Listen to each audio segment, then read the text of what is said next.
Top quality और consistent performance के लिए सिर्फ सिल्वर पंप नाम याद रखना। यूक्रेन के डोनेट्स्क को लेकर अभी की बड़ी खबर है। डोनेट्स्क न छोड़ने को लेकर अड़ गए हैं पुतिन ने कहा डोनेट्स्क पर कोई समझौता नहीं। ट्रंप के साथ बैठक में पुतिन ने साफ साफ कहा।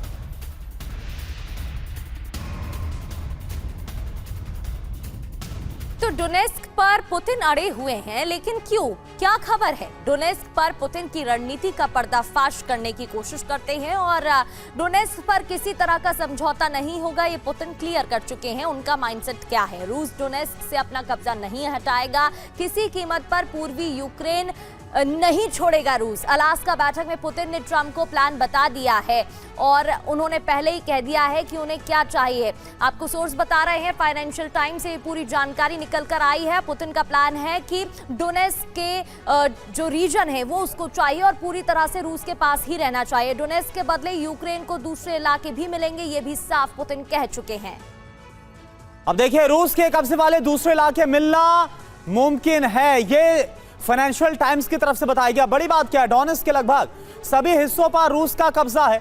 एक दो इलाकों में यूक्रेनी सेना की मौजूदगी है।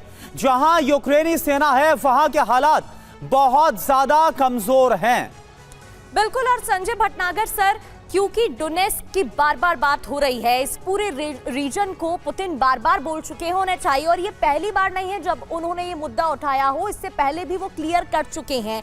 तो इसका हिस्टोरिकल इंपॉर्टेंस क्या हो जाता है, ज्योग्राफिकल इंपॉर्टेंस क्या हो जाता है, अगर हम दर्शकों को बेसिक समझाना चाहें, क्यों पुतिन अड़े हुए हैं इस मांग पर? बिल्कुल प्रगति, बिल्कुल सही कहा आपने। सबसे पहले तो ये जानने की जरूरत है कि अभी सडनली अटैक कैसे बढ़ने शुरू हो गए। ये दोनों साइड अपने अस्तित्व को एस्टैब्लिश करने के लिए और प्रूव करने के लिए अपनी कॉन्स्टिट्यूंसीज को कि हम में दम है। यूक्रेन ये कहना चाह रहा है कि हाँ देखो, हम में भी दम है, हमारी विल पावर है, हमारे सब लोग सैनिक तैयार हैं। अगर हमको और एम्युनिशन वगैरह मिलेगा, हेल्प मिलेगी मिलिटरीली, हम आगे कंटिन्यू कर सकते हैं और रशिया को अपने नीज पे ला सकते हैं। रशिया अपनी तरफ से अपनी इतने सालों से जो अटैक कर रहा है उसको और कंसोलिडेट करना चाहता है अपनी पोजीशन, स्पेशली डॉनबास में।